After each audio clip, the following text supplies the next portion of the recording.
सूरज और ईशा को खुश देखकर ताई माँ भी बहुत खुश होगी।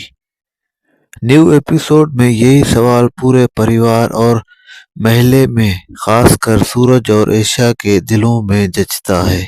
अब कहानी में नया तूफान आने वाला है। जब ईशा अपने कमरे में अकेली बैठी होगी और ईशा की आंखों में एक सवाल है और वो डरती भी है। आखिर ऐसी कौन सी चिंता है जो ईशा खुलकर कह नहीं पा रही। एक बात तय है कि ईशा कभी भी नहीं चाहती आरव और काव्या का रिश्ता टूटे। इसी वजह से वो सूरज को समझाने की कोशिश करती है और परिवार को भी समझाने की बहुत कोशिश करती है। वो कहती है कि गलती इंसान से होती है, आरव से भी हुई, लेकिन आरव को एक मौका देना चाहिए। हालांकि ईशा सूरज को भी गलती सुधारने का मौका दिया था। सेम इसी तरह आरव को भी गलती सुधारने का मौका दिया जाए।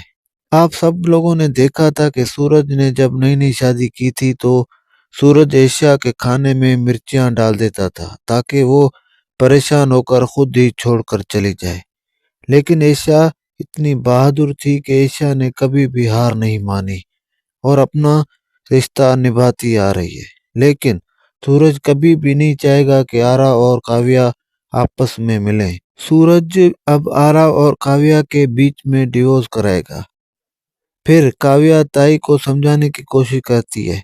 अब ताई जी भी कहती है कि आरव अब पहले जैसा नहीं रहा। अब काव्या और आरव का रिश्ता आगे चल सकता है।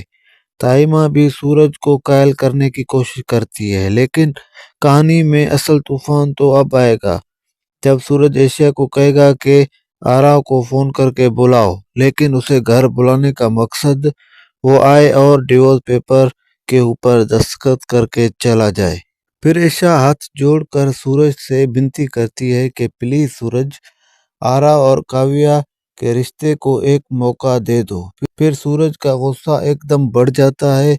फिर आरव का सारा गुस्सा ईशा के ऊपर निकलता है। गुस्से में सूरज ओल फोल बोलेगा और कहेगा कि आपको मेरे और मेरे घर वालों की खुशी बर्दाश्त नहीं होती। वो ईशा को ताने मारेगा कि आप ना अच्छी भाभी बन सकी और ना ही अच्छी बीवी। सूरज की ये बातें सुनकर ताई जी को भी गुस्सा आ जाता है और वो ईशा का बैग उठाकर घर से बाहर फेंक देती और कहती है, अगर मेरी बेटी को तलाक हुई और समाज ने उन्हें गाली दी तो तुम्हारा घर भी मैं बसने नहीं दूंगी।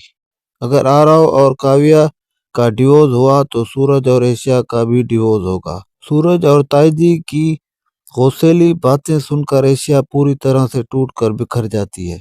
दोस्तों, क्या ताई जी ये जानबूझकर कर रही है क्योंकि आरव ने सूरज की बहन के साथ धोखा किया? क्या ताई जी भी आरव की बहन ईशा के साथ ऐसा ही करेगी? क्या अरविंद भी ये चाहेगा कि ईशा इस घर से जाए? नहीं, बिल्कुल नहीं। बल्कि अरविंद जी कहेगा, अगर ईशा इस घर से गई तो मैं भी घर से निकल जाऊंगा। अब बात यह है कि क्या ईशा सूरज का ये रवैया देखकर घर से चली जाएगी या फिर वापस गुलाब हवेली में चली जाएगी? आपको क्या लगता है? आप हमें कमेंट्स में ज़रूर बताएं और अगली वीडियो देखने के लिए हमारे चैनल को सब्सक्राइब करें, लाइक करें, बेल आइकन को ज़रूर प्रेस करें। अपना ख्याल रखें, बहुत सारा ख्याल रखें। अल्लाह हाफिज़।